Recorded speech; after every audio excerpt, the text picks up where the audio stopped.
Proxy দিয়েছি, অনেকবারই দিয়েছি। এক্সাম হলে আমরা এতটাই খারাপ যে এক্সাম হলেও দুজন দুজনকে দেখাই। আমরা এখনো তো শিশু, আমরা শিশু শিল্পী, আমরা শিশু, বাট আমরা এখন লম্বা হয়ে গেছি হুট করে, মানে নেক্সট ইয়ার 8-এ উঠে যাব। 18 তো হয়নি, 18 পর্যন্ত আমরা এখনো শিশু।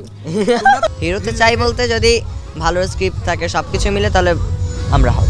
এমনি পড়াশোনাটা আমাদের কাছে মেইন, পড়াশোনার পাশাপাশি যদি ভালো সময় পাই তখন। কখনো কি ও তোমার প্রক্সি দিয়ে দেয় অভিনয়? অবশ্যই, হ্যাঁ প্রক্সি দিয়েছি, অনেকবারই দিয়েছি। এইভাবে কি দর্শকদেরকে বোকা বানাও? বোকা ওরা বোকা হয়, আমরা তো বোকা বানাতে যাই না। কি অভিনয়ের ক্ষেত্রে প্রক্সিটা দেওয়া না, পরীক্ষার হলেও দিয়েছো?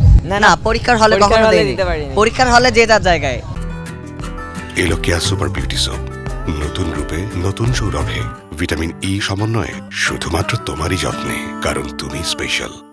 পরে এই ধরনের কোনো ঘটনা ঘটেছে কিনা? তোমাকে ডাকতে গিয়ে তাকে ডেকেছে, তাকে ডাকতে গিয়ে তোমাকে ডেকেছে, এরকম হয়েছে? পরিবারদের চিনতে ইজি হয়, কারণ হচ্ছে ওরা তো অনেক দিন ধরে আমাদেরকে দেখছে, হ্যাঁ, তো ওদের কাছে তো। আর তাও আমার আম্মু কখনো ভুল করে না, আমার বাবা মাঝে মাঝে ভুল করে, আর নানু বেশিরভাগ সময় ভুল করে। আমাদের কাছে যারা গিফট দেয় তারা প্রত্যেকেই সব সেম সেম দেয়, কারণ তারাও জানে আমাদের মারামারি লাগবে, ঝগড়া প্রচুর হয়, সারাদিন ঝগড়া, কিন্তু কোনো রিজন নাই। আমার আম্মু অলওয়েজ বেছে বেছেই কাজ করায় আমাদেরকে, আমিও বেছে বেছেই করি। তো ভালো স্ক্রিপ্ট থাকলে অলওয়েজ আমিই নেই।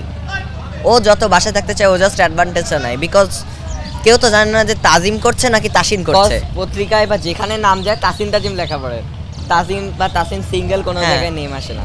বা এক পেজ থাকলেও দুই একজন ভাবে তাসিন, দুই একজন ভাবে তাজিম, সো একই তো কথা।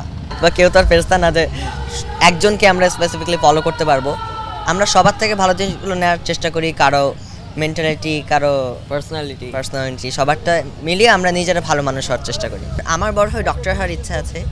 অ্যাক্টিংটা আমার শখের জায়গা থেকে আমি অ্যাক্টিংটা অলওয়েজ কন্টিনিউ করতে চাই। আর অ্যাক্টিংয়ের ওখানে যদি ভালো কোনো স্ক্রিপ্ট থাকে বা ভালো কোনো অ্যাড বা ফটোশ্যুট, যাই হোক, ভালো কিছু থাকলে আমি ট্রাই করবো করার। আমি ডিফেন্স নেভিতে অফিসার হতে চাই। রেজাল্ট ভালো করো নাকি ড্রপ করো? না, আম্মুর ভয় আছে না, আমাদের ড্রপ করলে একটু মান সম্মান, অবশ্যই মান সম্মান আছে সব দিক দিয়ে, নিজেকে তো ভালো করতেই হবে। আর পড়াশোনার জায়গা সবসময় স্ট্রং। আমরা কম্পিটিটর বলতে হ্যাঁ, আমরা এক্সাম হলে আমরা এতটাই খারাপ যে এক্সাম হলেও দুজন দুজনকে দেখাই। ও যদি ভালো করে তখন আমার কাছে মনে হয় না আমাকে একটু ভালো করতে হবে, আবার আমি ভালো করলে তখন ওরও একটু কাজ করে। ও জেলাস বলতে বুঝাতে চেয়েছে যে জেলাস কেন, যে আমি যদি ভালো রেজাল্ট করি তাহলে আম্মুর কাছে আমি বেশি আদর পাবো, আর ও কম পেলে ও পাবেই না আদর।